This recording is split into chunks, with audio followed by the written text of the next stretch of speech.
Magandang hapon po sa inyong lahat. Ako po si Wen Llanos Jaime, a single mom from Cebu City. I have a beautiful and musically inclined daughter, Crystal.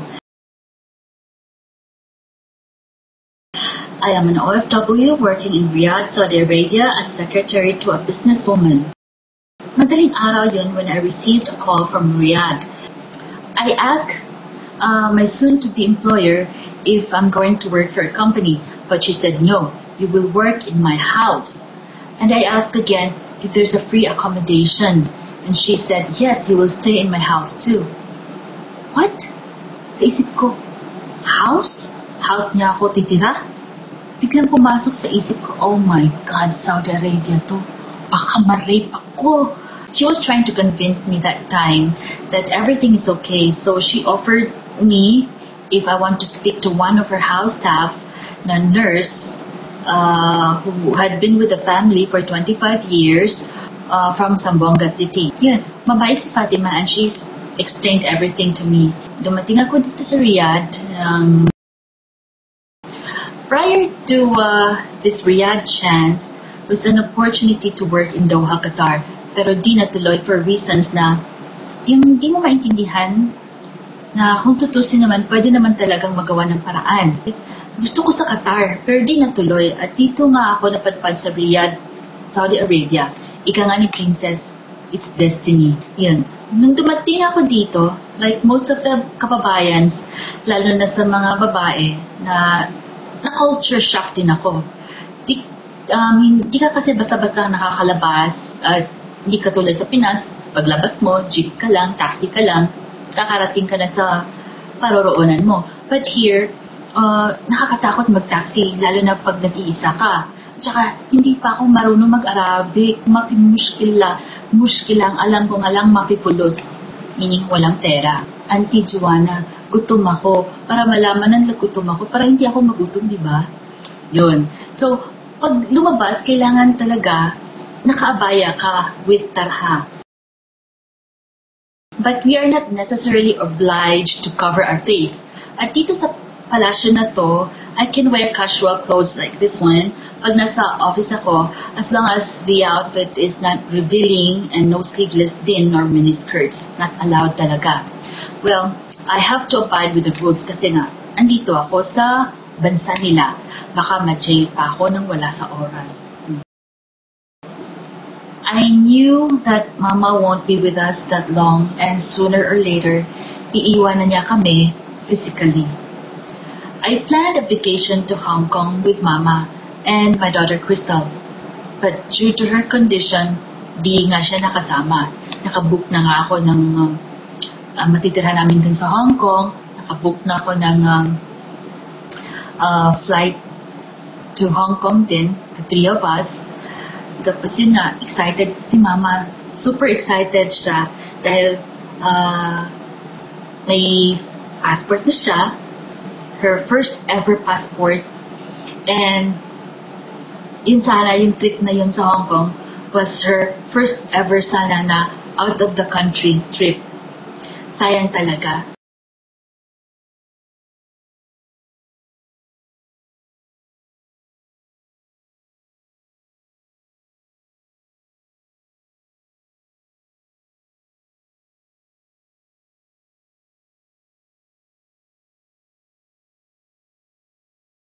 Naisip ko, bakit di ako gagawa ng blog site ko? Yung sariling blog site ko kaya. Naisip was, yun nga, yung travel and photography. I just tried for a visa that time. Sabi ko, if mabigyan ako, good. If not, good pa din. Good pa din, pero medyo, sige na, Lord, bigyan mo ako. Yung ganun. Si God na bahala sa akin, ika nga. So, si Mama was always there for me talaga. During my interview, Mama back home was praying na mabigyan ako ng visa. Para kahit papano, yung dream ko na makapuntang Amerika, ma-materialize din. In short, nakapasyal ako ng Amerika.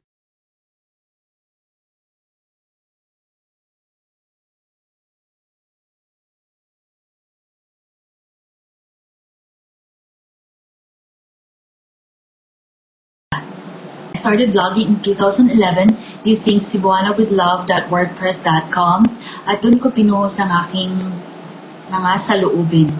Then I told myself, gusto ko magsulat about life ng mga OFW, ang mga struggles and success, kung gaano kahirap magtrabaho abroad kasi di lahat magaganda ang stories.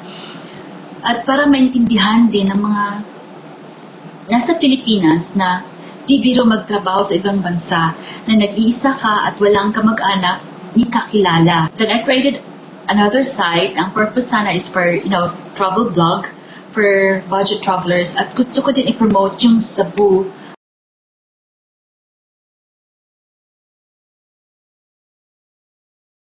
and yung Philippines na din. Though, big dream kasi diba travel, gastos yun. But sa isip ko, who knows? I have two hands, the left and the right. At baka matulad din to in the future, diba? At never ko naisip na magkakapera ako sa blog ko. Kasi sabi nga nila, magkakapera sa blog through advertisements, pero wala naman, di ko ginawa yun kasi wala lang, parang hindi ko feel. But we'll never know, siguro ngayon di pa. But we never know what tomorrow brings. Nung mawala si Mama, I felt nawalan din ako ng mga pakpak. But, I have to be strong kasi I have a daughter to support and she needs my love and guidance. Sabi nga nila, I am a face of a strong woman.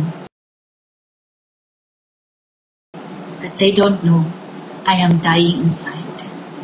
After Mama passed away, in and out din yung papa ko sa hospital na was supported by oxygen na din.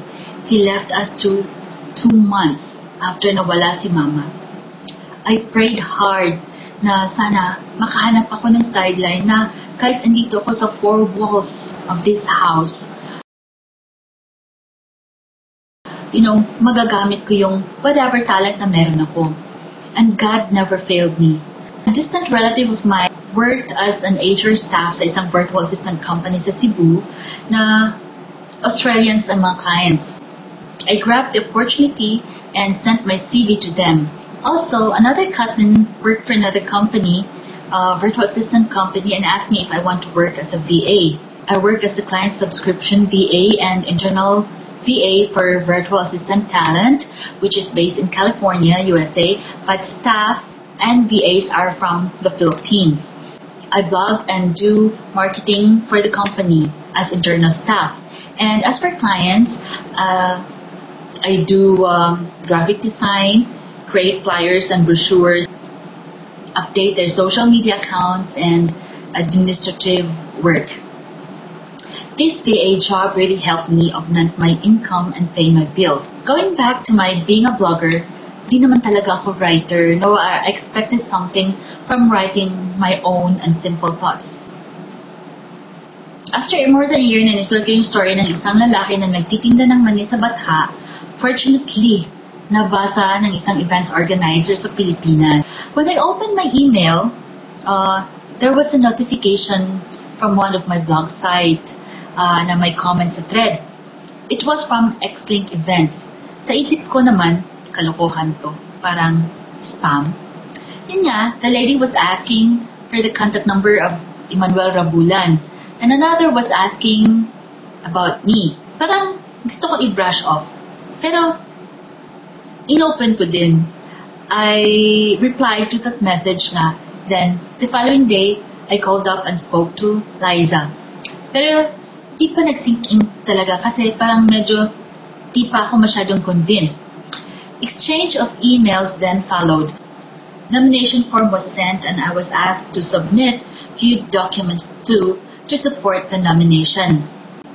Hindi lahat ng OFW maganda ang karanasan. I have my fair share of the good and the bad experiences. Ang notion kasi mostly ng mga nasa Pilipinas is that if abroad ka, marami kang pera. If I mention na sa mga friends ko na gusto kong umuwi, sasabihin kagad nila sa akin, marami ka ng ipon kaya ka uuwi, no? Sabi ko, wala akong ipon. But gusto ko na talagang umuwi kasi gusto ko na makapili yung anak ko, tsaka yung pamilya ko. Kami dito ang palaging tinitingnan is kalendaryo. Bakit? Kasi tinitingnan na namin kung kailan yung sweldo. Kailan na naman yung sweldo? Pag sweldo dito, diretso ka agad sa Batha. Padala ka agad sa bangko, straight doon sa Pinas. Bottom line po, nag-abroad at tiniis ang buhay na magtrabaho sa ibang bansa para guminhawa kahit konti ang buhay ng mga mahal natin na nasa Pilipinas. Diba? Dito rin sa Saudi nabuo ang simpleng pangarap ko na magkabahay. Paunti-unti, nabubuo na din ang aking munting palasyo.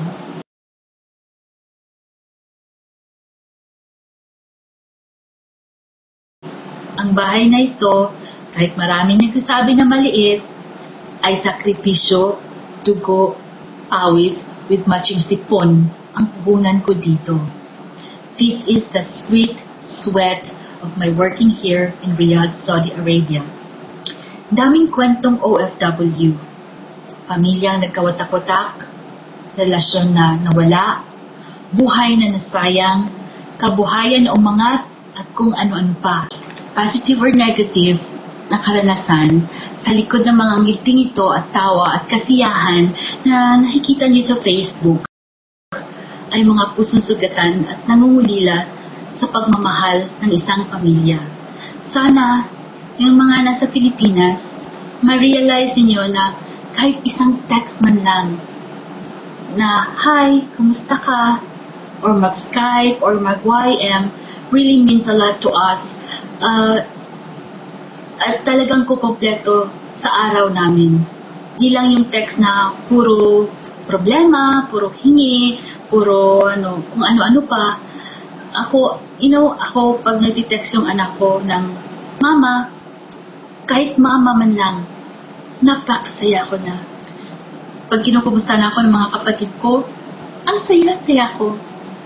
I know I'm not a perfect sister. I'm not a perfect mother either. Gustuhin ko man na andyan ako sa family ko, yung sa mga pamangkin ko, sa anak ko, na in every activity, school activity, andun ako. Namimiss ko yun, yung nakikita ko siya sa stage, yung mga activities niya. Like before na palagi talaga ako andun, stage mother ako eh. Pag may problema siya, andun ako, yung dadamay sa kanya. Pag may crush siya, may share niya sa akin. Or pag yung may nanligaw sa kanya, kilatisin ko yung lalaki. Of course, no? Pero lahat ito ginagawa ko for you, Crystal. Though alam ko may mga tampo ka sa akin, at yung times na inaaway mo ako sa phone or sa chat at gusto mo na akong umuwi dahil sabi mo nga, di ko alam yung mga nangyayari sa iyo dyan at di kita naiintindihan.